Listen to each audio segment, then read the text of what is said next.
இயேசுவில் அன்பார்ந்தவர்களே, இன்று அன்னையாம் திருச்சபையோடு இணைந்து பொதுக்காலம் 2வது ஞாயிறை இன்று நாம் கொண்டாடி கொண்டிருக்கின்றோம். இந்த ஞாயிறு வழிபாடானது கடவுளுடைய அழைத்தலை பற்றி நமக்கு எடுத்து கூறுகின்றது. முதல் வாசகமாக இருந்தாலும் சரி, நற்செய்தியாக இருந்தாலும் சரி, அழைத்தலை பற்றி மிகவும் தெளிவாக கொடுக்கப்பட்டிருக்கின்றது. அழைத்தல் என்பது இழப்பதற்காக, அழைத்தல் என்பது இழப்பதற்காக. என்ன புதுசா இருக்காது? எல்லாரோட மூஞ்சி டிஃப்ரெண்டா இருக்கு, புதுசா இருக்காது. அழைத்தல் என்பது இழப்பதற்கு. கரெக்டா இல்லை தவறா? சரிதானா? எதனால் அது சரி?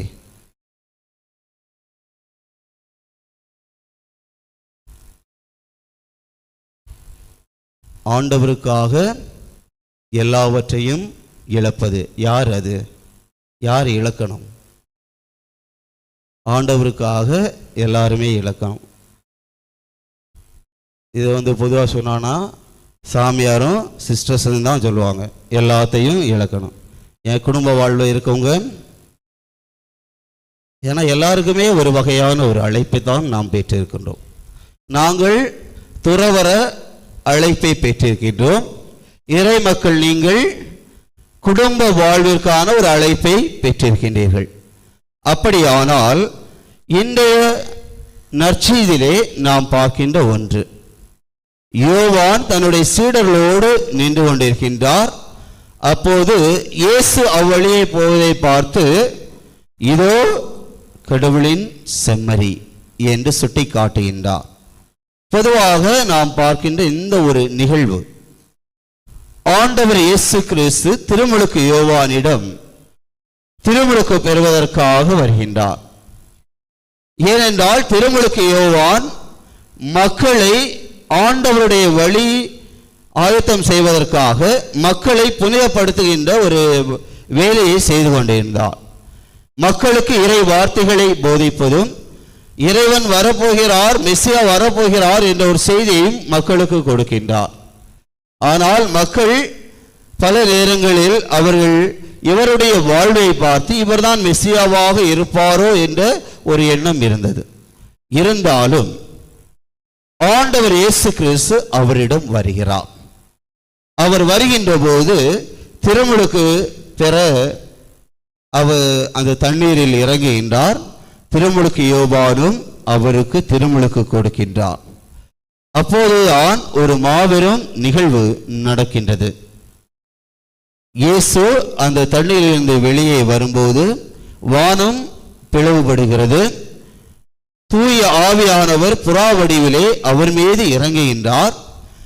அப்போது தந்தையினுடைய குரல் கேட்கின்றது, இவரே என் அன்பார்ந்த மைந்தர், இவர் பொருட்டு நான் பூரிப்படைகிறேன் என்ற ஒரு வார்த்தை அங்கு கொடுக்கப்பட்ட நேரத்தில் அதற்கு சாட்சியாக யோவான் அங்கே நின்று கொண்டிருக்கின்றார். இயேசு தன்னுடைய பணி வாழ்வை தொடங்குவதற்கு முன்பாக இந்த ஒரு நிகழ்வை அங்கு நாம் பார்க்கின்றோம். இந்த ஒரு நிகழ்வு முடிந்த பிறகு தன்னுடைய பணி வாழ்வை அவர் தொடங்குகின்றார். அப்போதுதான் முதலாக அவர் அந்த தண்ணீரிலிருந்து வெளியே அவர் சென்று கொண்டிருக்கும் போது திருமுழுக்கு யோவான் தன்னுடைய சீடர்களை பார்த்து சொல்லுகின்றார், இதோ இறைவனின் செம்மறி, நான் இவரை பற்றியே உங்களுக்கு சாட்சியம் பகிர்ந்தேன் என்று சொன்னவுடன் 2 சீடர்கள் அவரை பின்தொடர்கின்றார்கள். அவர்கள் பின்தொடர்ந்து சென்று கொண்டிருக்கின்ற போது இயேசு திரும்பி பார்க்கின்றார். 2 வருகிறார்கள். அவர்களிடம் நம்ம பொதுவாக நிறைய பேர் தனியாக அப்படியே நடந்து போயிட்டு இருந்தீங்கன்னா யாராவது பின்னாடி வந்தாங்கன்னா என்ன பண்ணுவோம்? திரும்பி பார்ப்போம். நம்மளை தான் ஃபாலோ பண்ணுறாங்களா இல்லது வேறு எங்கேயாவது போகிறாங்களான்னு சொல்லிட்டு நாம் அதிக நேரமாக அது திரும்பி பார்க்குறது வழக்கம். அதே போலதான் இயேசுவும் திரும்பி பார்க்கிறார். பார்த்தவுடன் அவர் கேட்கிறார், என்ன கேட்டார்? யாரை தேடுகிறீர்கள் அப்படின்னு சொல்லி கேட்கின்றார்கள். அப்ப அவருங்க என்ன சொல்றாங்க? இயேசு என்ன சொன்னாரு? யாரை தேடுகிறீர்கள் என்று இயேசு கேட்கிறாரு. அப்ப அவங்க, ரபி நீர் என்னது, எங்கே தங்கி இருக்கிறீர்? இதுதான் அவருடைய கேள்வி. அப்படி என்றால் இவருடைய மனநிலைகள் எவ்வாறு இருக்கின்றது? ஏன்னா இவங்க கேட்கிற கேள்வியே நீர் எங்க தங்கி இருக்கிறீங்க. பொதுவா நமக்கு நம்முடைய வாழ்வு எப்படிப்பட்ட வாழ்வாக இருக்கணும்னு எல்லாரும் ஆசைப்படுவோம். நம்முடைய வாழ்வு எப்படிப்பட்டதாக இருக்கணும்னு எல்லாரும் ஆசைப்படுவீங்க. ஜாலியா இருக்கணும், அதிக செல்வாக்கு இருக்கணும், பணம் ரொம்ப முக்கியம். இதெல்லாம் இருந்தாதான் நம்முடைய வாழ்வு நல்ல ஜகஜோதி அப்படியே போயிட்டு இருக்கும். நல்ல ஒரு ரிச்சான ஒரு லைஃபை நாம் வாழ முடியும். அப்படியானால் இதெல்லாம் நமக்கு தேவை. அதே எண்ணத்தோட அவங்க கேட்டிருப்பாங்க, அப்ப நீங்க எங்க தங்கி இருக்கீங்க? ஏன்னா அவர் தங்கி இருக்கின்ற இடம் தெரிஞ்சாதான் அவரு என்ன, காசு இருக்கா இல்லையா, அவரோட கூட போனா நம்முடைய லைஃபை சர்வை பண்ண முடியுமா அப்படின்னு சொல்லுகின்ற ஒரு எண்ணம் அவர்களுக்கு இருக்கலாம். அதனால அவங்க கேட்கிறாங்க, நீங்க முதல்ல எங்க தங்கி இருக்கீங்க சொல்லுங்க அப்படின்னு சொல்லி கேட்கின்ற போது இயேசுனுடைய ஒரே வார்த்தை, வந்து பாருங்கள். வந்து பாருங்கள் என்கின்ற ஒரே ஒரு வார்த்தை தான். இயேசுவுக்கு தங்க எங்கேயாவது இடம் இருந்ததா? எங்கேயாவது இடம் இருந்ததா? அவர் என்ன சொன்னாரு? வானத்து பறவைகளுக்கு கூடுகள் உண்டு, நதிகளுக்கு பதுங்கு குழிகள் இருக்கின்றன, ஆனா மானிட மகன் தலை சாய்க்க ஒரு இடமும் இல்லை. ஆனா வந்து பாருங்கள் என்று சொல்லுகின்றான். அப்போது இயேசுவோடு இவர்களும் பயணம் செய்ய தொடங்குகின்றார்கள். அந்த பயணத்திலேயே இவருடைய வாழ்க்கை முறையானது மாறுபடுகின்றது. ஏனென்றால் இவர்களுடைய எண்ணங்கள், நாம் ஒரு நல்ல வாழ்க்கையை வாழ்ந்து விடலாம், மெசியாவோடு இருந்து விட்டால் நமக்கு எந்த ஒரு குறையும் இருக்காது என்கின்ற ஒரு எண்ணம் இவர்களுக்கு இருந்திருக்கலாம். ஆனால் இயேசுவோடு பயணம் செய்ய செய்ய செய்ய செய்ய அவருடைய எண்ணங்கள் மாறுபடுகிறது. ஏனென்றால் அவர்களுடைய வாழ்க்கை சற்று வித்தியாசமாக போவதை இவர்கள் பார்க்கின்றார்கள். அன்று மாலை வேளை ஆனவுடன் அவரோடு தங்குகின்றார்கள். அவருக்கு தங்குவதற்கு வீடு கிடையாது. ஏன்னா அவர் பிறந்ததே அவரோட சொந்த இடத்துல கிடையாது. அப்படிப்பட்ட ஒரு இது, அந்த ஒரு சூழ்நிலையில இயேசு அவர் தங்கி இருக்கின்ற போது அவர் என்ன பண்ணுவாரு? இயேசு அதிகமான நேரம் என்ன பண்ணுவாரு? தனிமையாக இருக்கும்போது, தனிமையாக இருக்கும்போதெல்லாம் தந்தையாக இறைவனோடு ஜெபிக்கின்ற ஒரு வாழ்வை அவர் வைத்துக் கொண்டிருந்தார்.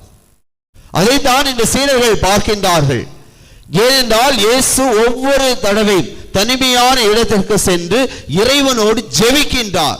ஜெபிக்கின்ற அந்த வாழ்க்கையை பார்க்கின்ற இந்த சீடர்களுக்கு ஒரே ஆச்சரியம். அவர்களும் இவரே உண்மையான மெசியா என்பதை அவர்கள் உணர்கின்றார்கள் தங்களுக்குள்ளே. ஆகவேதான் இந்த ஒரு வாழ்க்கையை அவர்கள் தேர்ந்தெடுக்கின்றார்கள். அவர்கள் இயேசுனுடைய அழைப்பை பெற்றவர்களாக மாறுகின்றார்கள். வந்து பாருங்கள் என்று சொன்னவுடன் வந்தார்கள், அதை பார்த்தார்கள். அதற்கு சாட்சிகளாக தங்களுடைய வாழ்வையே அவர்கள் இழந்து நின்றார்கள். அவருடைய வாழ்வு இம்மண்ணுலகிலே இழந்து விட்டாலும், ஆனால் விண்ணுலகிலே அவளுக்கான ஒரு மாபெரும் வாழ்வு காத்திருந்தது. அதுதான் அழைத்தல் என்பது இழப்பதற்காக. கடவுள் தன்னுடைய சீடர்கள் எல்லாம் அழைத்தது பட்டு மெத்தையில போய் தூங்குறதுக்கும் உண்டு குடைத்து வாழ்வதற்கும் கிடையாது. கடல்ல வலை வீசினா நல்ல மீன்கள் கிடைக்கும். அந்த மீன்கள் எல்லாம் அழகான ஒரு தொட்டியில வைத்து வளர்த்துவதற்கா இல்லை, அதை உண்பதற்கு. அப்படியானால் அந்த மீன்கள் தங்களையே இழக்கின்றன.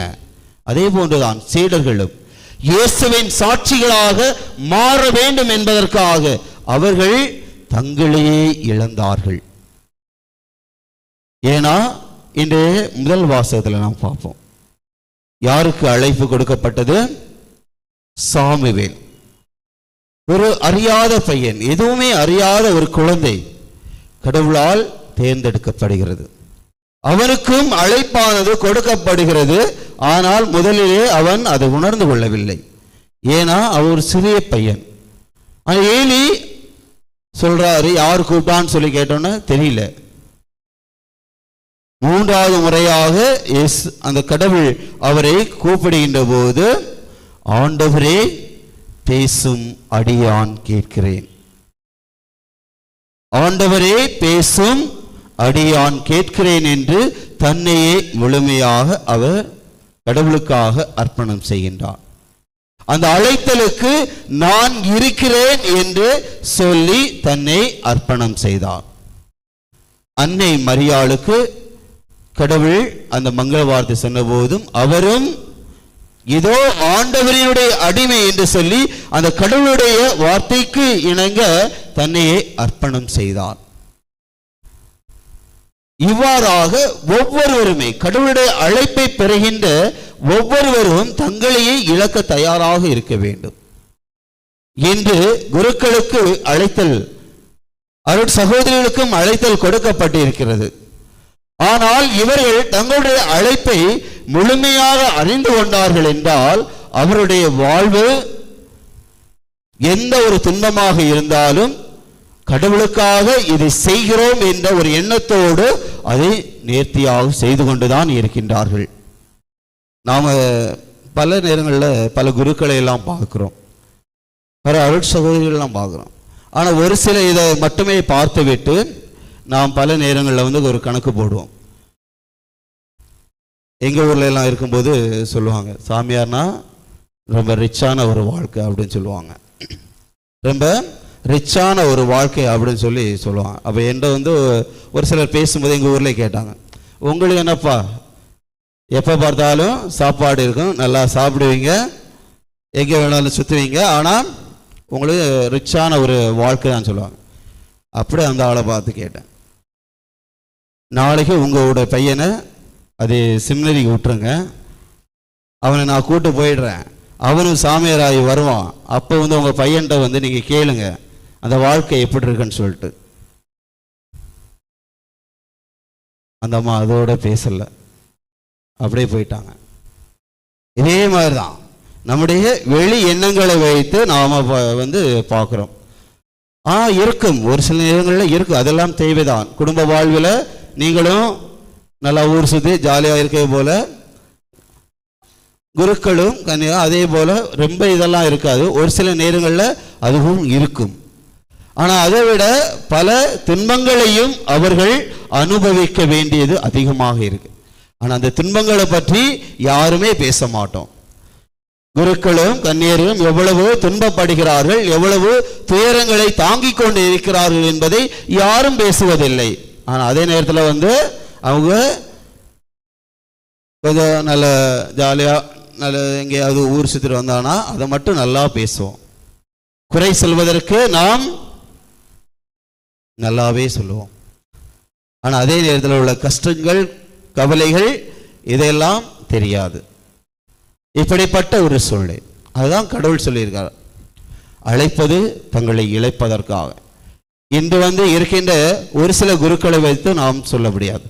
உலகெங்கும் சென்று படைப்பிற்கெல்லாம் நற்செய்தியை அறிவியுங்கள் என்று சொல்லி தன்னுடைய சீடர்களை அவர் அனுப்புகின்றார். அந்த சீடர்கள் ஆண்டவருடைய உயிர்ப்பிற்கு பின்பு அவர்கள் எவ்வளவு துன்பங்கள் பட்டார்கள். பல இடங்களுக்கு சென்று ஒவ்வொருத்தருமே மறை சாட்சிகளாக மாறினார்கள், தங்களை இழந்தார்கள். அதனால்தான் இன்னைக்கு இந்த திருச்சபை இவ்வளவு பெருசா வளர்ந்திருக்கு. அன்னைக்கு அவர்கள் தங்களை இழக்கவில்லை என்றால் திருச்சபை எவ்வளவு பெருசா வந்திருக்குமா? 12 சீடர்கள், அதுல ஒருத்தர் தூக்கு போட்டு சேர்த்து போயிட்டாரு, 11 பேர். அடுத்ததாக ஒருத்தர் வந்தாரு, சூப்பர் ஹீரோ மாதிரி. யாரு? பவுல். சவுல் என்ற ஒருவர். எவனெல்லாம் கிறிஸ்தவன் பெயர் சொல்றானோ எல்லாரையும் போட்டு தள்ளணும். யாரோட வாயிலிருந்து கிறிஸ்து என்கின்ற வார்த்தையே வரக்கூடாது என்று கங்கணம் கட்டி அலைந்தவன், அவர்களை எல்லாம் கொன்று வீழ்த்தி கொண்டு இருந்தவன். கடவுள் யாரை அழைத்தார்? கடைசியா அவனை தான் அழைக்கிறாரு. நீ வா, நீ வா, என்னுடைய பணிக்காக நான் உன்னை தேர்ந்து கொள்கிறேன், வா என்று அழைத்தார். எவ்வளவு பெரிய கொடுமைக்காரன், எவ்வளவு பெரிய கொலைக்காரன். கடவுள் அவனை அழைக்கின்றார். கடவுளை அழைப்பை அவன் பெற்றுக்கொண்ட போது எல்லாவற்றையும் விட்டுவிட்டான். கடவுளுக்கு சாட்சியாக சீடர்களோடு இணைந்து அவர் கிறிஸ்துவின் சாட்சியாக அவரும் பல இடங்களுக்கு சென்று எந்த வாயால கிறிஸ்துவை சொல்ல மாட்டேன் என்று சொன்னானோ அதே வாயாலே கிறிஸ்து கிறிஸ்து என்று அழைக்க அவன் அழைக்கப்படுகிறான். இதுதான் கடவுளுடைய செயல். நாம எந்த அளவுக்கு ஒதுங்கி போனாலும் கடவுளுடைய அழைப்பை பெற்றவர்கள் அதை முழுமையாக பெற்றுக்கொள்வார்கள். ஆகவேதான் இந்த சவுலும் பவுலாக மாறி கிறிஸ்துவின் சாட்சியாக மாறுகின்றார்.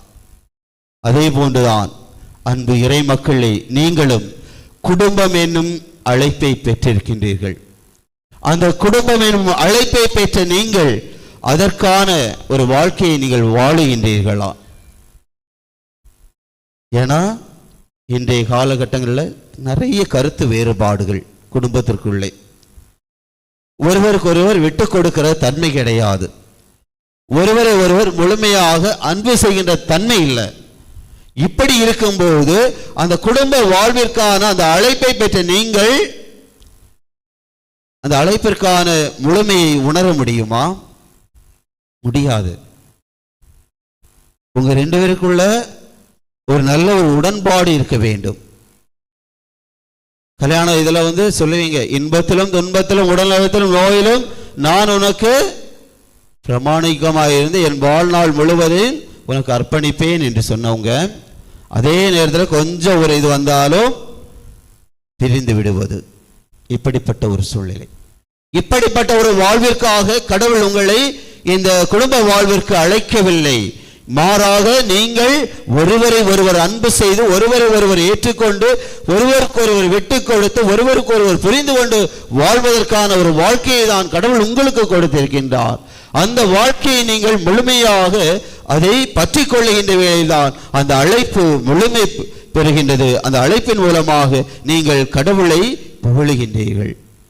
ஆகவே அழைப்பை பெற்றுக்கொண்ட நாம், குடும்ப அழைப்பாக இருக்கலாம் அல்லது துறவற அழைப்பாக இருக்கலாம், அழைப்பை நாம் கடவுளிடமிருந்து பெற்றுக்கொண்டிருக்கின்றோம். அந்த அழைப்பை நான் முழுமையாக